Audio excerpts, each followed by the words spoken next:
तो artificial intelligence में जो 4 उसके डिफरेंट ब्रांचेज हैं, उसके टाइप्स हैं, उसको डिस्कस करते हैं एक एक करके। Knowledge engineering, neural networks, fuzzy logic system और जेनेटिक एल्गोरिदम एग्जाम में आते हैं। शॉर्ट नोट्स में पूछा जा रहा है जनरली, और इसमें स्पेसिफिकली जो 2 काफी इंपॉर्टेंट है वो है न्यूरल नेटवर्क और फजी लॉजिक सिस्टम। ये काफी बार एग्जाम में पूछा जा चुका है। शॉर्ट नोट्स में ही आएगा 3 मार्क का, ठीक है, आना चाहिए जनरली जो आ रहा है। अदरवाइज सच बोली तो पैटर्न कुछ भी बन सकता है आपका एग्जाम का। पैटर्न इन द सेंस कि वो तो स्पेसिफिक है, 6 क्वेश्चंस, लास्ट वाला शॉर्ट नोट्स, फर्स्ट वाला SDLC सिस्टम डिजाइन से आएगा, केस बेस्ड, सेकंड वाला भी केस बेस्ड आएगा, बाकी स्ट्रेट फॉरवर्ड रहते हैं जनरली। बट क्वेश्चन क्या बना के देंगे बिल्कुल नया भी हो सकता है, जो कभी आपने किताब में हो या RTP में हो या ओवरऑल आपने देखा नहीं हो, वो भी एग्जाम में आ सकता है। अब नॉलेज इंजीनियरिंग, अब बेसिकली इसको समझने के लिए क्या एक्सपर्ट सिस्टम हम किए हैं पहले, वहां पर भी मैंने इसके बारे में थोड़ी चर्चा की है। एक्सपर्ट सिस्टम बनते कैसे हैं आप समझना मेरी बात को। एक्सपर्ट सिस्टम एक ब्रेन होता है ना, ये ब्रेन है एक्सपर्ट सिस्टम का, और एक नॉलेज बेस होगा, नॉलेज बेस। अब होता क्या है कि मान लीजिए किसी को कोई क्वेरी करनी है, तो एक यूजर है जिसको एक क्वेरी करनी है एक्सपर्ट सिस्टम को, तो यूजर अपनी क्वेरी भेजेगा कोई एक प्रोग्रामिंग लैंग्वेज यूज करके। आजकल तो स्पीच रिकॉग्निशन से भी हो रहा है ये चीज, हम ऊपर पढ़ के आए हैं लास्ट वीडियो में। तो ये कोई भी एक प्रोग्रामिंग लैंग्वेज यूज करेगा, जो कि नेचुरल इंटरफेस की भी हो सकती है। इससे कॉन्टैक्ट किससे कॉन्टैक्ट करेगा, वो model of the expert system, model base से करेगा, जिसको हम ब्रेन बुलाते हैं। सेम हम भी कंप्यूटर में यही करते हैं। हमारे कंप्यूटर में एक प्रोसेसर होता है, हमारे कंप्यूटर के अंदर एक हार्ड डिस्क होती है, डेटा सारा हार्ड डिस्क के अंदर होता है। प्रोसेसर का काम क्या है, ब्रेन का काम क्या है, मैनिपुलेट करना, सॉर्ट करना, समझना क्वेरी को, और उसके हिसाब से हार्ड डिस्क में जाके जो डेटाबेस है वहां से डेटा निकाल के लाके आपको देना। सेम यहां पर भी हो रहा है। आप एक क्वेरी पूछ रहे हैं कोई भी प्रोग्रामिंग यूज करके, मैं मान लेता हूं कि नेचुरल इंटरफेस का कोई लैंग्वेज यूज करके आप इससे बात कर रहे हैं। ब्रेन को आपने बोला मेरे को ये चाहिए, ब्रेन समझा आपकी क्वेरी को, ये जाएगा नॉलेज बेस के अंदर। नॉलेज बेस क्या होता है, नॉलेज बेस जैसे चेस अगर है गेम, तो चेस का एक नॉलेज बेस है ना, जहां पे सारे मूव्स बताए गए हैं, ये होने से ये होगा, ये होने से ये होगा। मान लीजिए ये एक मेडिकल डायग्नोस्टिक का एप्लीकेशन है, उसमें भी तो नॉलेज बेस होगा ना, जहां पर ये फीड किया। याद रखिए, जादू से थोड़ी कोई चमत्कार थोड़ी है, ऑलरेडी सिस्टम को बताया गया है कि ये मान लीजिए कोई मेडिकल डायग्नोस्टिक सिस्टम है, तो उसको ये बताया गया है कि ये सिस्टम अगर आ रहे हैं तो ये प्रॉब्लम है और ये दवाई देनी है, ये कॉम्बिनेशन ऑफ सिम्टम्स आ रहे हैं तो ये प्रॉब्लम है और ये दवाई देनी है। तो ये नॉलेज बेस में फीड किया गया है। अब नॉलेज बेस क्या है, वो जगह जहां सारा डेटा फीड किया गया है, नॉलेज बेस जहां से कंप्यूटर प्रोसेसर या ब्रेन बोलू एक्सपर्ट सिस्टम का, वो जाता है, नॉलेज को एक्सट्रैक्ट करता है और वापस लाके आपको दे देता है। ये ऐसे तो जा रहा है ना, ऐसे जा रहा है इस तरह से, और नॉलेज बेस में जाके आपकी क्वेरी का समाधान ढूंढता है और उसको सजा के आपको वापस से पेश कर देता है। यही तो काम है ब्रेन का। अब ये नॉलेज बेस की चर्चा यहाँ पे करनी है। नॉलेज बेस बनाने के लिए 2 लोग चाहिए। एक रोल होता है डोमेन स्पेशलिस्ट का,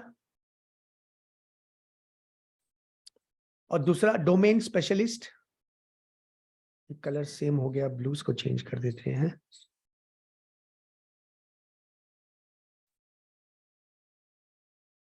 ये आपका डोमेन स्पेशलिस्ट, और दूसरा बंदा है यहाँ पे नॉलेज इंजीनियर। इसी के बारे में बात की गई है इसमें, knowledge engineer. Knowledge engineering is about what knowledge engineer does. अब मेरी बात समझेंगे, आज एक इनकम टैक्स का सिस्टम हो सकता है, आज एक कुछ भी हो सकता है, एक बैंकिंग का एप्लीकेशन हो सकता है, शेयर मार्केट का हो सकता है, पोर्टफोलियो मैनेजमेंट का हो सकता है, मेडिकल डायग्नोस्टिक का हो सकता है, कोई टी इंडस्ट्री का हो सकता है, जूट इंडस्ट्री का हो सकता है। अब ये जब सिस्टम बनेगा, तब इसमें इसका नॉलेज बेस बनाने के लिए 2 टाइप के लोग प्रमुख जरूरत होता है। एक तो होता है नॉलेज इंजीनियर, जो टेक्निकल पर्सन है, टेक्नीशियन है, जो नॉलेज बेस को बनाएगा। ये जो नॉलेज इंजीनियर है, ये नॉलेज बेस को बनाएगा। लेकिन नॉलेज इंजीनियर तो एक इंफॉर्मेशन टेक्नोलॉजी का आदमी है। जरूरी है क्या उसको दुनिया के हर फील्ड, हर टॉपिक के बारे में नॉलेज हो? नहीं, बिल्कुल भी नहीं। ये जरूरी थोड़ी है कि उसको इनकम टैक्स के बारे में पता हो, वैट के बारे में पता हो, टी इंडस्ट्री के बारे में पता हो, रियल स्टेट, एप्लीकेशन तो कोई भी हो सकता है, तो वो क्या करेगा, वो हायर करेगा एक डोमेन स्पेशलिस्ट को। डोमेन मतलब एक स्पेसिफिक फील्ड। तो मान लीजिए उसको लगा कि हमें इनकम टैक्स के ऊपर एक एक्सपर्ट सिस्टम बनाना है, तब हायर किसको करना पड़ेगा, एक इनकम टैक्स एक्सपर्ट को। इनकम टैक्स डिपार्टमेंट का बंदा हो सकता है, रिटायर्ड ऑफिसर हो सकता है, चार्टर्ड अकाउंटेंट हो सकता है, जो इनकम टैक्स में एक्सपर्ट है उसको हायर करेगा। अब ये दोनों लोग मिलके, दोनों लोग मतलब डोमेन स्पेशलिस्ट और नॉलेज इंजीनियर मिलके नॉलेज बेस को बनाएंगे। हमें पढ़ना क्या है, नॉलेज इंजीनियर क्या करता है। ओवरऑल ये क्या करेगा, इससे एक्सपर्टीज लेगा और कोडिंग करके नॉलेज बेस को बनाएगा जो एक्सपर्ट सिस्टम यूज करता है। आर्टिफिशियल इंटेलिजेंस का ब्रांच ही कर रहे हैं हम लोग क्या कर रहे हैं उसमें, कॉग्निटिव साइंस में नॉलेज इंजीनियरिंग। और नॉलेज इंजीनियर आपने ड्राइंग वगैरह बना लेनी होती है बुक में या कॉपी में कहीं पे, ताकि रिवाइज वगैरह करेंगे आप बाद में जाके तो भी आपको याद रहेगा, नहीं तो भूलने के चांसेस भी रह जाते हैं। ये सब्जेक्ट ही थोड़ा ऐसा है, इनफैक्ट कोई भी सब्जेक्ट भूलते हैं, कोई सब्जेक्ट जल्दी भूलते हैं, इसी में थोड़ा समय लगता है, लेकिन अगर लिख लें उसको, डॉक्यूमेंटेशन अच्छे से कर लें, तो चांसेस ये रहेगा कि आप कम ही भूल पाओगे। A knowledge engineer is a professional who works with experts to capture the knowledge. Who works with expert, यहाँ पे डोमेन एक्सपर्ट की बात हो रही है, जो मैंने अभी ड्राइंग में दिखाया था। Fact and rules of thumb they possess. The knowledge engineer then builds the knowledge base. ये knowledge base बनाता है, आपको समझ में आ गया, आप जो मैंने ड्राइंग से बनाई, ड्राइंग बना लेंगे एग्जाम में, ड्राइंग अगर दिमाग में आएगा तो आराम से आप लिख सकते हैं इसको। And the rest of expert system if necessary using iterative, iterative मतलब हमने एसडीएलसी चैप्टर में किया था, साइक्लिकल, या आप आगे जाके करोगे। इटरेटिव साइक्लिकल मतलब आप बनाते हो नॉलेज बेस को, फिर डोमेन स्पेशलिस्ट से राय लेते हो, फिर चेंज करते हो, फिर राय लेते हो, चेंज करते हो, ये साइकिल चलते रहता है, चलते रहता है, चलते रहता है, जब तक अप्रूवल नहीं मिल जाए, हाँ अब ये अच्छा बना है। इटरेटिव मतलब cyclical, trial and error method. ये पूरा डिस्कस हम अलग से एसडीएलसी में करते हैं, किस तरह से इटरेटिव मॉडल से सिस्टम बनते हैं। प्रोटोटाइपिंग प्रोसेस, प्रोटोटाइपिंग के अंदर स्पेसिफिक आएगा ये, until the expert system is acceptable. Thus, knowledge engineer performs a role similar to that of system analyst, क्योंकि वो समझता है डोमेन स्पेशलिस्ट से और फिर अपना काम करता है इन conventional information system development. Once the decision is made to develop an expert system, a team of one or more domain expert, आ गया specialist, and a knowledge engineer. तो एक बार एक्सपर्ट सिस्टम बनाने की बात हो गई, तो ये एक्सपर्ट सिस्टम का ही पार्ट होना चाहिए था हिसाब से, आपके कंटेंट में अलग से नॉलेज इंजीनियर बोल के दिया गया है। ये एक्सपर्ट सिस्टम जो आगे हमारा एक वीडियो है जहां पूरा टॉपिक डिस्कस किया है, उसमें ही देने से भी हो जाता। तो एक्सपर्ट सिस्टम जब ये डिसाइड हो गया कि एक्सपर्ट सिस्टम बनाएंगे, तो दो लोग चाहिएंगे, एक नॉलेज इंजीनियर और एक डोमेन स्पेशलिस्ट इसको बनाने के लिए। May be form experts skilled in use of expert system shells could also develop their own expert system. तो कई बार क्या होता है, एक डोमेन एक्सपर्ट है जिसको एक्सपर्ट सिस्टम का नॉलेज है। एक्सपर्ट सिस्टम शेल्स क्या होता है, एक्सपर्ट सिस्टम सेल्स बेसिकली एक ऐसा एनवायरनमेंट होता है जहां पे all basic components to build an expert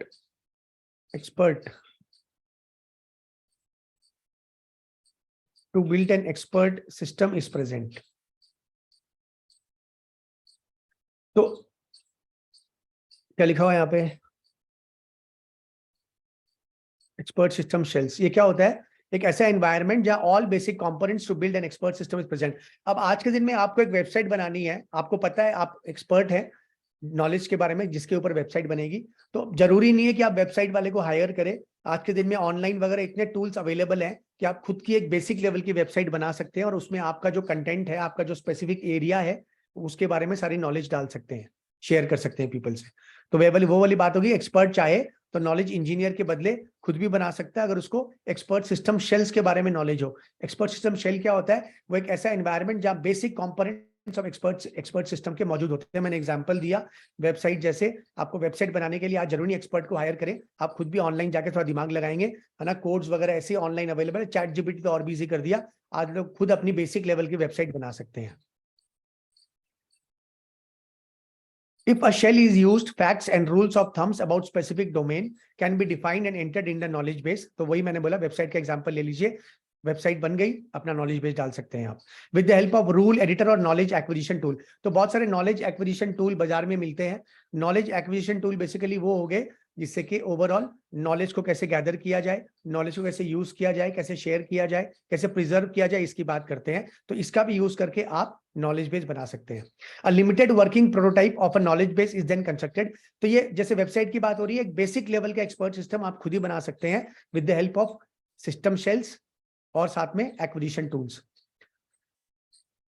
tested and evaluated using the inference. Inference engine ही आपका ब्रेन हो गया। जो मैंने मॉडल की बात की, जो मैंने ऐसे करके एक ब्रेन सा दिखाया था अभी ड्राइंग में, उसको टेक्निकली इन्फरेंस इंजन बोलते हैं। इंजन मतलब brain. Then retest the system and evaluate the results. This process में थोड़ा आगे निकल गया। Tested and evaluated using the inference engine and user interface program of the shell.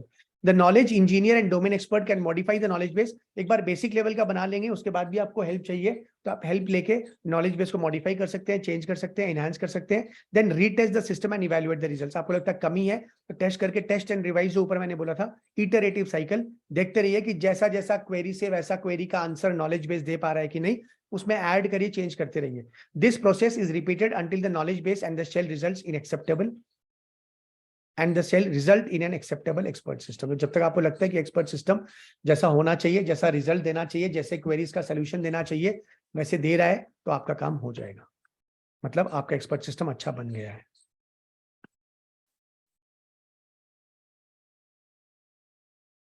Neural networks. Neural मतलब हमारा ब्रेन जैसे काम करता है, जैसे सीखता है, बेसिकली इसको आप बोल सकते हैं something which has been a part of machine learning for years now. Machine learning, बहुत सारे टॉपिक आपके कंटेंट में नहीं है जो कि होने चाहिए थी हिसाब से। अब आज के दिन में तो इंटरनेट ऑफ थिंग्स है ना, बहुत सारे ऐसे ऐसे टॉपिक्स हैं, बिटकॉइन, ब्लॉकचेन, ये सब चीज आपके सिलेबस में आ जाने चाहिए थे। अब 2017 में लास्ट अमेंड हुआ था आपका सिलेबस, तो ऑलमोस्ट 6 साल, 6 years हो जाएंगे इसको। तो 6 साल में तो दुनिया में ब्लॉकचेन, बिटकॉइंस, एनएफटीज है ना, ये भर भर के आ चुकी है, तो वो तो मिसिंग है। तो वैसे मशीन लर्निंग एक टॉपिक है। मशीन लर्निंग बेसिकली मींस जैसे कि एक बच्चा होता है, जैसे जैसे बड़ा होता है वो सीखता है, हर चीज सिखाई नहीं जाती है। ह्यूमन ब्रेन इतना शार्प और इतना स्मार्ट होता है कि वो सीख जाता है अपने आप। जैसे अगर आप किसी को देखते हैं, शक्ल वो क्लीन शेव है, अगर वो दाढ़ी भी रख ले तो ब्रेन उसको रिकॉग्नाइज कर लेता है। कोई दाढ़ी वाला शेव कर ले तो भी हम रिकॉग्नाइज कर लेते हैं।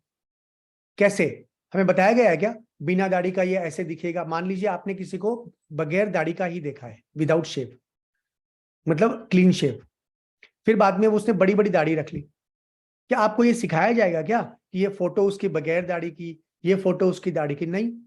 आप जब किसी आदमी को देखते हैं आप पहचान, अरे कैसे? तो ये जो ब्रेन का लर्निंग सिस्टम है ना, यही मशीन में डालना, और मशीन भी अपने आप सीखे, मशीन खुद सीखे, मशीन को खुद सिखाने की जरूरत नहीं है। ये क्या चीज की फील्ड है यहाँ पे? Neural networks. हमारा ब्रेन कैसे समझता और सीखता है, कैसे किसी को पहचान लेता है। आप देखोगे फेस रिकॉग्निशन सिस्टम होते हैं चाइना में, तो हर एयरपोर्ट में, हर रेलवे स्टेशन में, रास्ते में भी होता है। चाइना में तो आपको सोशल नंबर मिलता है ना, आपके पॉइंट्स, आप कैसे बिहेव करते हैं नहीं करते हैं, आपको नंबर देते हैं। अगर क्रेडिट कम गई तो फिर लोन वोन और वो सब चीज में बहुत दिक्कत होती है। तो कैसे वो शक्ल पहचानता है ना सिस्टम। तो लोग दाढ़ी के साथ, clean shaven, makeup, without makeup, तो यही चीज ये न्यूरल नेटवर्क करता है। बेसिकली ये मशीन को सिखाता है कि अपने आप कैसे सीखे, हर चीज मशीन को बतानी नहीं पड़ती है, मशीन ह्यूमन ब्रेन जैसा सीख जाता है। Artificial neural network are one of the main tools used in machine learning. तो मशीन अपने आप सीखता है, जैसे इंसान सीखता है वैसे मशीन भी सीख रहा है। As a neural part of their name suggest, neural मतलब brain, neurons, they are brain inspired system which are intended to replicate the way humans learn। तो जैसा ह्यूमन लोग सीखते हैं, अपना ब्रेन डेवलप होता है धीरे धीरे, अपने आप हमको नॉलेज आता है, हम हमारा ब्रेन अपने आप अपने को इंडिकेशन देता है कि ये हॉस्टाइल सिचुएशन है, यहाँ खतरा हो सकता है आगे, यहाँ डरने की बात है, यहाँ से भाग जाओ, है ना। तो हमें हर चीज तो सिखाई नहीं जाती है, वैसे मशीन भी ऐसे काम करेगा कि वो खुद से डेवलप करेगा अपने दिमाग को। They our brain inspired. Neural network consist of input and output layer as well as a hidden layer consisting of units that transform the input into something that the output layer can use। तो basically ये machine को सिखाता है कि ये होने से ये होगा, और मशीन अपने आप सीखता है ये होने से ये भी हो सकता है, तो मशीन अपना दिमाग लगा रहा है। They are excellent tools for finding patterns which are far too complex or numerous for a human programmer to extract and teach the machine to recognize। तो ये चीज मशीन पैटर्न देखती है, अपने आप समझती है क्या होगा क्या नहीं होगा। आजकल चैट जीपीटी क्या न्यूरल नेटवर्क ही तो है, वो अपने आप समझ रहा है। स्टॉक मार्केट के बारे में प्रेडिक्शन कर रहा होता है चैट जीपीटी आज के दिन में, है ना। एआई का एग्जांपल तो चैट जीपीटी आप हर एक चीज के एग्जांपल में दे सकते हो, क्योंकि वो अपने आप पैटर्न समझता है, स्टॉक मार्केट का ट्रेंड समझ रहा है, वो आपको बता रहे हैं स्टॉक गिर सकता है नहीं गिर सकता, आगे जाएगा नहीं जाएगा, सारी बातें वो बता रहे हैं। एक सेकंड,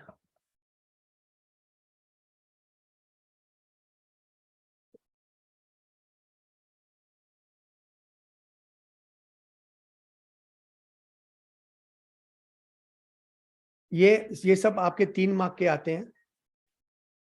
शॉर्ट नोट्स में ही आ रहे हैं ये क्वेश्चंस जो इस पार्ट में कर रहे हैं।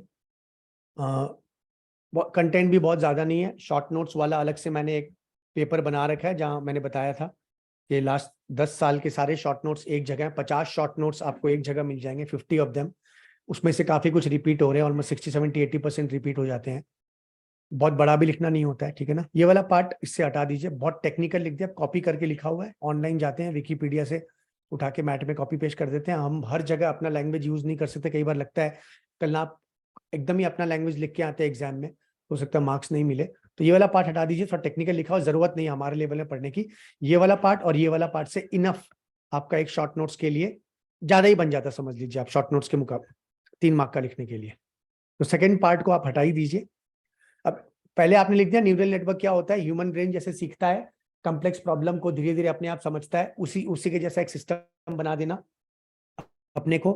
और एग्जाम्पल क्या, for example neural network can be train to learn which credit. अब ये क्रेडिट सिस्टम्स के एग्जाम्पल लिख सकते हैं। बैंकिंग के बैंक्स को ये काम आएगा कि लोन देना चाहिए या नहीं देना चाहिए।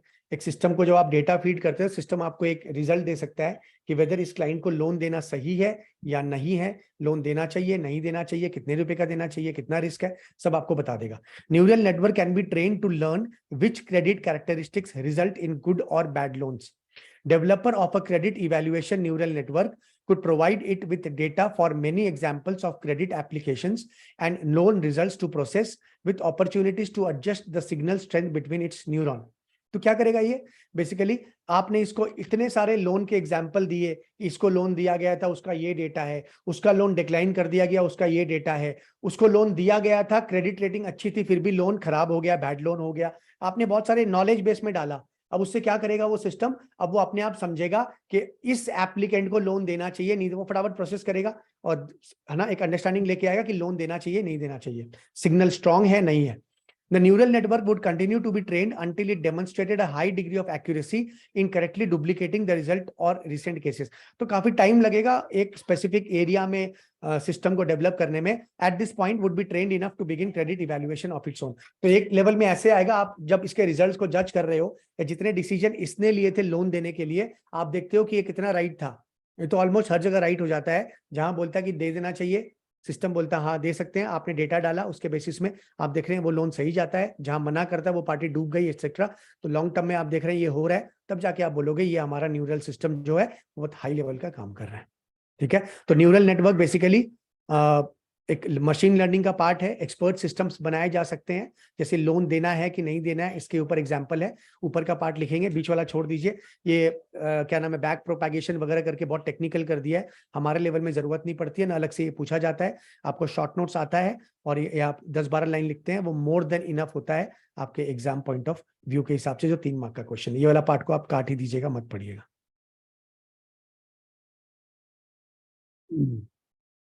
एक ये न्यूरल नेटवर्क्स के यूजेस भी देख लेते हैं, कहाँ प्रैक्टिकली यूज होते हैं। यूजेस ऑफ न्यूरल नेटवर्क्स, ये मेडिकल डायग्नोस्टिक में यूज होते हैं, मेडिकल डायग्नोसिस। इसको हम फाइनेंशियल प्रेडिक्शंस में यूज कर सकते हैं। ऊपर हमने अभी देखा एग्जाम्पल में कि कैसे क्रेडिट लोन देने के लिए ये काम आ सकता है। इसको फेशियल रिकग्निशन का एग्जांपल दिया था मैंने, फेस को रिकॉग्नाइज करने के लिए। तो ये सब चीज के लिए भी यूज किया जा सकता है न्यूरल नेटवर्क। जितना पढ़ रहे हैं, जितना कंटेंट है, वो मोर देन इनफ एग्जाम में 3 मार्क के हिसाब से लिखने के लिए जो शॉर्ट नोट्स में आता है। तो यूजेस क्या है? Medical diagnosis, facial financial predictions और फेशियल रिकॉग्निशन में भी, चेहरा पहचानने में, with beard without beard, makeup, ये सब में भी ये सिस्टम काम करता है।